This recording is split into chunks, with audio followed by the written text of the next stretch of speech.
এমন কিছু বাকি নাই, এরা চোর নাই। আর এদের রক্তে চোর, এদের রক্তে চোর। এরা স্বাধীনতার পর থেকে এই দেশকে চুরি করেছে। চোরদেরকে আমরা এই দেশে আর দেখতে চাই না। শেখ মুজিব কি বলেছিলেন? যে সবাই পায় টাকার খনি, আর আমি পেয়েছি চুরের খনি। কম্বল চুরি যারা করেছে, তোদের বাপ দাদারা ছিল কম্বল চুর। আমি গত বছর, আজকে 1 নভেম্বর, গত বছর 3 নভেম্বর ঐতিহাসিক সোহরাওয়ার্দী উদ্যানে আমাদের ইসলামী আন্দোলন বাংলাদেশের জাতীয় মহাসমাবেশ ছিল। ওই মহাসমাবেশে আজকে 2 দিন কম 1 বছর, গত বছরের 3 নভেম্বরের জাতীয় মহাসমাবেশে আমি বলেছিলাম, ওই আওয়ামী লীগ, তোদের ইতিহাস আমরা জানি, আমাদের দাদারা তোদেরকে চিনত, তোরা কম্বল চুর। স্বাধীনতার পরে আমাদেরকে মানুষ কম্বল দিয়েছিল, তোরা রাষ্ট্রের চুরি তো করেছিস, কম্বল চুরিও করেছিলে। আমাদের বাপ দাদারা তোদেরকে চিনত, তোরা কম্বল চুর। আর আমরা চিনি তোরা ভোট চুর, ভোট ডাকা। তখন বলেছিলাম, 1 বছর আগে বলেছিলাম যে উন্নয়নের নামে রোডের বদলে বাস দিয়েছেন, এই বাস মানুষ দিবে আপনাদের। গত বছর বলেছিলাম, এবং বলেছিলাম গুলিস্তানে পকেট মাররে মানুষ যখন ধরে, বাতুল মুকাররমে জুতা চুরের মানুষ যখন ধরে, যেভাবে দে জুতা চুরের চেয়ে, পকেট মারের চেয়ে আরো বড় ডাকাইত আওয়ামী লীগ। গত বছর বলেছিলাম, আপনারা আলেমদেরকে শত্রু ভেবেছিলেন, আরে আলেমরা কল্যাণকামীরা থেকে আপনাদেরকে নসিহত করেছিলেন। আল্লামা মামুনুল হক হাফিজাহুল্লাহ, মাওলানা জুনায়েদ আল হাবিব হাফিজাহুল্লাহ, ওনারা এই দেশের সবচেয়ে শিক্ষিত। ওনারা মানুষ, ওনাদের বয়ান শুনে মানুষ টাকা চুরি শিখে না, ওনাদের বয়ান শিখে, ওনাদের বয়ান শুনে মানুষ বুট চুরি শিখে না, ওনাদের বয়ান শিখে ও বয়ান শুনে মানুষ সন্ত্রাসী হয় না, চাঁদাবাজ হয় না, দুর্নীতিবাজ হয় না, রাষ্ট্রের টাকা পাচারকারী হয় না, রাষ্ট্রের টাকা আত্মসাৎকারী হয় না। ওনারা দেশের পক্ষের শক্তি, ওনারা স্বাধীনতার পক্ষের শক্তি, ওনারা দেশকে ভালোবাসেন বলেই গুজরাটের কশিক নরেন্দ্র মোদীকে যখন এই শেখ হাসিনা আমন্ত্রণ জানিয়েছিল, আপনারা আলেমরা এটার প্রতিবাদ করেছিলেন, আপনারা আলেমদেরকে থামিয়ে দিতে চেয়েছিলেন। আলেমরা বলেছিলেন ভারত তোমাদেরকে বাঁচাতে পারবে না। আপনারা আলেমদের কথা শুনতে পারেন নাই, আলেমদের কথা মানতে পারেন নাই, ভারত আপনাদেরকে রক্ষা করতে পারে নাই। আজকে ভারতীয় রাজাকাররা ভারতে পালিয়ে যেতে বাধ্য হয়েছে। এই আলেমরা কোরআনের কথা বলার কারণে আপনি তার বাড়িতে আগুন দিয়েছেন। তার বৃদ্ধ বাবা তখন জীবিত ছিলেন, আমি জানি। আপনার এইটা যদি শুনেন, আমরা যদি এখন খালি নির্দেশ দেই,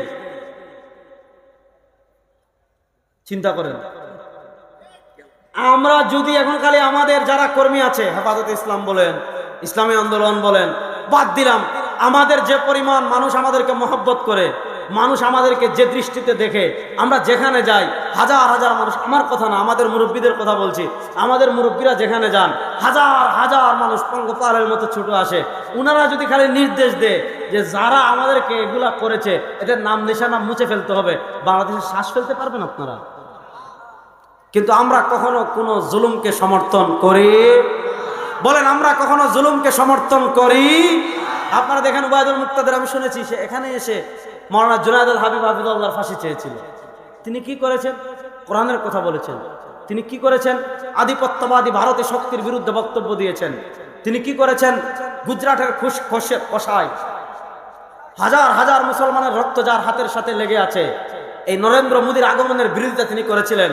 তিনি স্বাধীনতার কথা বলেছিলেন, তিনি ইসলামের কথা বলেছিলেন।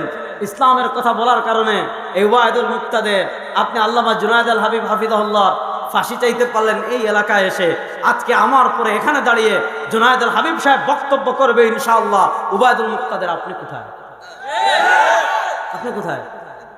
শুনেন, আপনারা দেখেছেন, আপনারা যখন আদালতে উঠেন মানুষ আপনাদেরকে ডিম মারে, মানুষ আপনাদেরকে জুতা মারে, মানুষ আপনাদেরকে তুতু মারে, মানুষ আপনাদেরকে লাত্তি মারে। আর মামুনুল হক, জুনায়েদ আল হাবিবরা যখন আদালতে উঠেছে মানুষ আসসালামু আলাইকুম ওয়া রাহমাতুল্লাহ বলে তাদেরকে অভিনন্দন জানিয়েছে। এটা হলো তোমাদের আর আমাদের পার্থক্য। তোমরা অত্যাচার করেছো, এত বছর আলেমদেরকে জেলে রেখেছো, একজন আলেমের জনপ্রিয়তা কমে নাই। আলহামদুলিল্লাহ, সবার জনপ্রিয়তা বেড়েছে। আর তোমাদের কি অবস্থা? আহা, ময়না পাখির এখন কোথায়? শোনাবনি না, বেরোন একটু। কারণ কথা ভালো করে বুঝেন, আপনি মূল পয়েন্টটা চিনে রাখবেন, মূল পয়েন্টটা দাগ দিয়ে রাখবেন। আমাদের সবচেয়ে বড় শত্রু ভারত। একমত? তাহলে বলেন, আমাদের সবচেয়ে বড় শত্রু কারা? জুড়ে বলেন। জোরে বলেন, আমাদের সবচেয়ে বড় শত্রু কারা? এই ভারতের আধিপত্যবাদের বিরুদ্ধে বাংলাদেশে বুক টান করে দাঁড়িয়েছিলেন। আবার বলি, এই ভারতীয় আধিপত্যবাদের বিরুদ্ধে, গত ভারতীয় রেজিমের বিরুদ্ধে গত 15 বছর বুক টান করে দাঁড়িয়েছিলেন তারা হলেন দেশের আলেম সমাজ। এই ভারতীয় আধিপত্যবাদের বিরুদ্ধে বুক টান করে দাঁড়ানোর কারণেই তারা জেলের সম্মুখীন হয়েছেন, মামলার সম্মুখীন হয়েছেন। বাহ্যিকভাবে তাদেরকে অপমানিত করে মানুষের সামনে খাটো করার চেষ্টা করা হয়েছিল। আরে যাদের সম্মান আল্লাহ বাড়িয়ে দেন, দুনিয়ার কেউ তাদের 1 ইঞ্চি মর্যাদা নষ্ট করতে পারে না। আর আপনারা মিডিয়া দিয়ে যারা উন্নয়ন উন্নয়ন উন্নয়ন উন্নয়ন দেখেন, আমাদের আলেমরা মাওলানা মাহমুদুল্লাহ হাফিজাহুল্লাহ, মুফতি ফয়জুল করিম শাইখ চরমনাই হাফিজাহুল্লাহ, আল্লামা জুনায়েদ আল হাবিব হাফিজাহুল্লাহ সহ আমাদের মুরব্বীরা, আপনারা যখন জায়গায় জায়গায় জায়গায় জায়গায় জায়গায় জায়গায় মানুষের মূর্তি বানিয়েছিলেন, আমাদের আলেমরা বলেছিলেন যে মূর্তি বানাবেন না, মূর্তির দেশ বানাবেন না। আপনাদের ক্ষমতা যেদিন শেষ হবে, এই মূর্তিগুলোকে মানুষ টেনে হিচড়ে নদীতে ফেলে দিবে, এই মূর্তিগুলোকে মানুষ বুড়িগঙ্গায় ভাসিয়ে দিবে, এই মূর্তিগুলোকে মানুষ পদ্মায় ভাসিয়ে দিবে, এই মূর্তিগুলোকে মানুষ যমুনায় ভাসিয়ে দিবে। মূর্তি পূজার বিরুদ্ধে আলেমরা বক্তব্য দিয়েছিলেন, মূর্তির বিরুদ্ধে আলেমরা বক্তব্য দিয়েছিলেন, মূর্তির বিরুদ্ধে আলেমরা অবস্থান নিয়েছিলেন। আপনারা মূর্তির বিরুদ্ধে বলার কারণে, আপনারা স্বাধীনতার দোহাই দিয়ে স্বাধীনতার চেতনার কথা বলে আলেমদেরকে যারা বন্দী করে রেখেছিলেন, আজকে জাতির আব্বার একটা মূর্তি কোথাও নেই, আসেনি একটা। তো আমি বলি, মানুষ যে মূর্তি ভাঙছে, আমি 5 আগস্টের পরে 7 আগস্ট বক্তৃতায় বলেছিলাম যে মানুষ যে জায়গায় জায়গায় জায়গায় জায়গায় মূর্তি ভাঙছে, এই মূর্তি যে ইসলামে ভাঙতে হবে এই কারণে ভাঙে নাই। ইসলামী জ্ঞান নিয়ে মূর্তি ভাঙছে ব্যাপারটা এমন না। মূর্তি ভাঙছে এই 15 বছরে আওয়ামী লীগ মানুষের উপর যে পরিমাণ জুলুম করেছে, এই 15 বছরে আওয়ামী লীগ মানুষের উপর যে পরিমাণ অত্যাচার করেছে, এই 15 বছরে আওয়ামী লীগ মানুষের যে পরিমাণ বাকশক্তি নষ্ট করেছে, এই 15 বছরে আওয়ামী লীগের মস্তানেরা, কেডারেরা যেভাবে মানুষের উপর জুলুম করেছে, যেভাবে ইসলাম বিরোধিতা করেছে, ওইটার কিচ্ছু তো মানুষ পায় নাই। কারণ তারা তো চলায়ন হেলিকপ্টারে বেগে একজন এক দিকে চলে গেছে, মানুষ কাউরে হাতের কাছে পায় নাই। হাতের কাছে না পাইয়া জালটা মিটাইছে মূর্তি ভাঙা। এটা হলো বাস্তব কথা। হ্যাঁ, ইসলামে মূর্তি রাখার কোনো, ইসলামে মূর্তি আপনি মন্দিরে বানান, কোনো আপত্তি নেই, কিন্তু রাস্তাঘাটে মূর্তি বানানোর অনুমোদন ইসলামে আছে? বড় আসতে বললেন। রাস্তাঘাটে কোনো মানুষের মূর্তি বানানো, আরে কোনো আলেমের মূর্তি যদি কেউ বানায়, কোনো আলেম না, কোনো নবী, সাহাবী, তাবেঈন, মুজতাহিদিন, যে কারো মূর্তি যদি কেউ বানায়, আমরা বলবো এই মূর্তি ভেঙে মাটির সাথে মিশিয়ে দিতে হবে। মূর্তি থাকবে মন্দিরে, মূর্তি রাস্তাঘাটে কেন? এই দেখেন, আলেমরা আধিপত্যবাদের বিরুদ্ধে বুক টান করে দাঁড়িয়েছেন। আমি আপনাদেরকে পৃথিবীর ইতিহাস শোনাই, আপনারা বিরক্ত হচ্ছেন না তো? দেখেন, আমি আপনাদেরকে কয়েকটা কথা বলি। এই আলেমদের, এই যে আপনি আমাদের এই যুগের আলেমদেরকে দেখেছেন, চা লাগবে না, হ্যাঁ সরাই দিন, হ্যাঁ হাত লেগে পড়ে যাবে। আপনি এই যুগের আলেমদের কিছুটা ত্যাগ দেখেছেন, আপনি এই যুগের আলেমদের কষ্ট দেখেছেন। এই যে দেখেন, আমাদের মতের ভিন্নতা হতে পারে, আমাদের সাথে আকীদার ভিন্নতা হতে পারে, কিন্তু দেখেন এক দল আলেম সমাজকে তারা ফাঁসিতে ঝুলিয়েছে। যে দোহাই দিয়ে দেয়, মূল কারণ হলো এখানে কলকাঠি নেড়েছে ভারতীয় আধিপত্যবাদ। এটা আপনাকে মাথায় বসাতে হবে, এই জিনিসটা আপনি মাথায় রাখেন। আমাদের একটা সমৃদ্ধ অতীত ইতিহাস আছে। আমি আপনাদেরকে একটু পিছনে নিয়ে যাই। আমাদের বাংলাদেশ হয়েছে 1971 সালে। আমি 1971 থেকে আরেকটু পিছনে আপনাদের নেই। 1971-এর আগ থেকে নিয়ে 1947 থেকে নিয়ে 1973 পর্যন্ত, 1971 পর্যন্ত যখন স্বাধীন বাংলাদেশ হয় নাই, তখন এই রাষ্ট্রটা ছিল বাংলা পাকিস্তান, আমরা ছিলাম পূর্ব পাকিস্তান, ওটা ছিল পশ্চিম পাকিস্তান।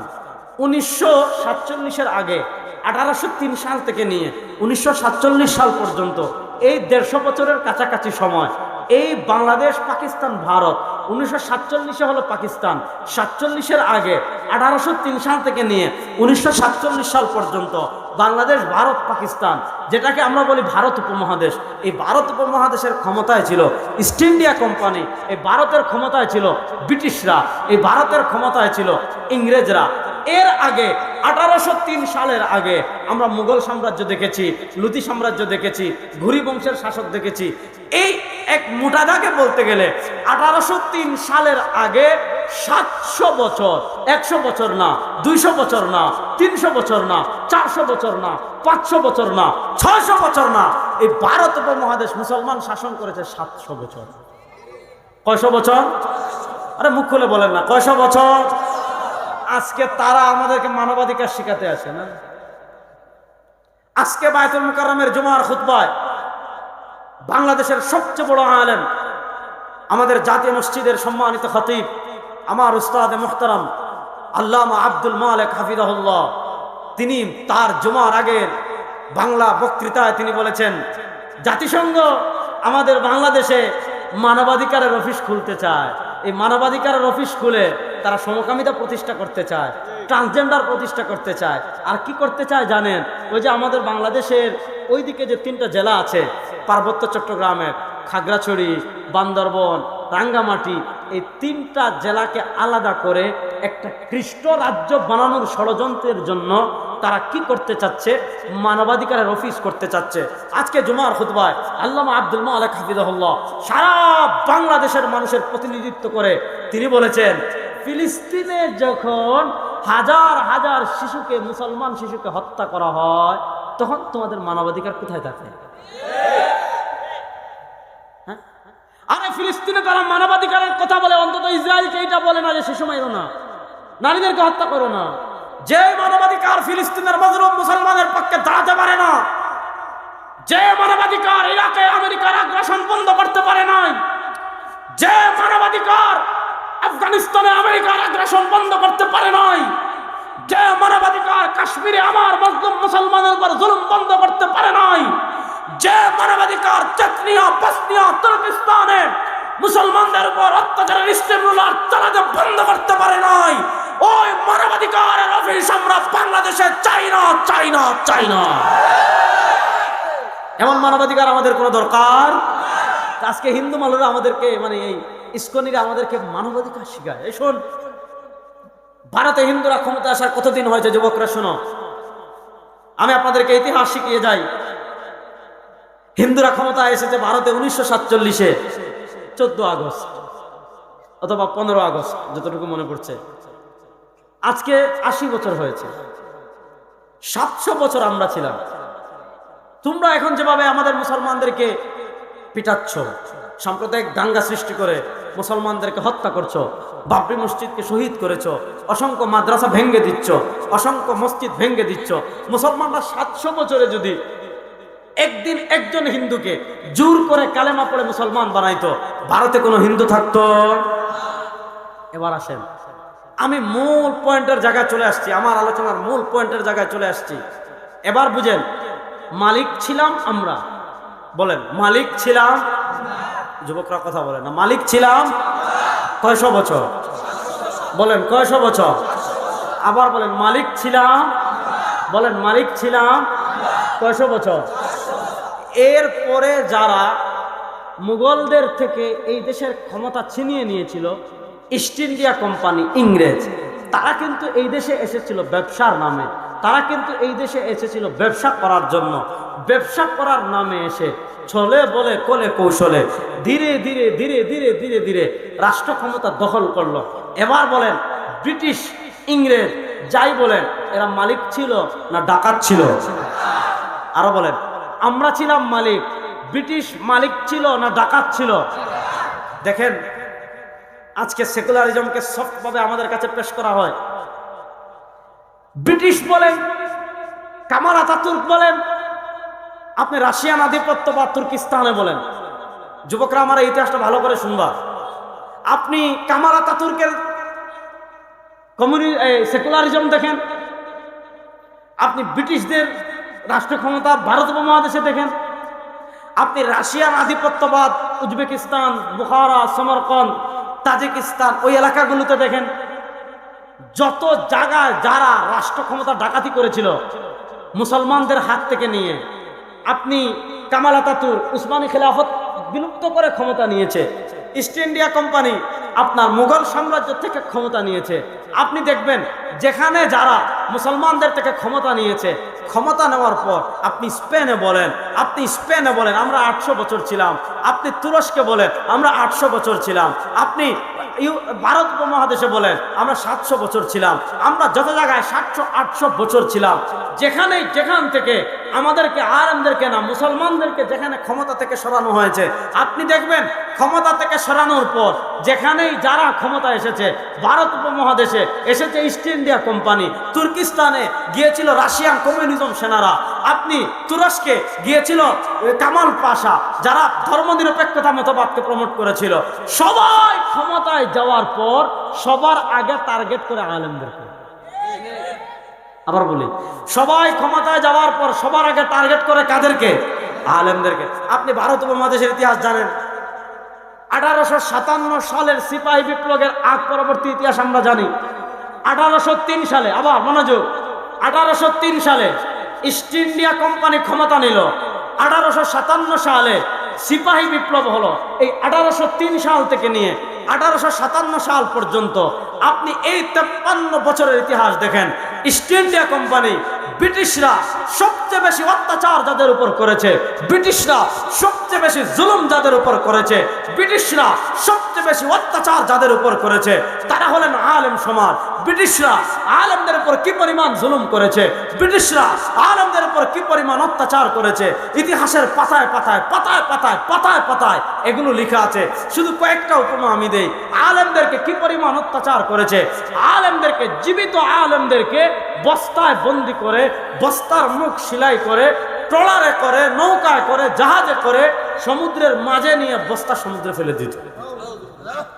কড়াইয়ে তেল গরম করত, কড়াইয়ে তেল গরম করার পর তেল যখন টকবক টকবক টকবক টকবক টকবক টকবক করত, ওই টকবক তেলের ভিতর আলেমদেরকে ফেলে দিত।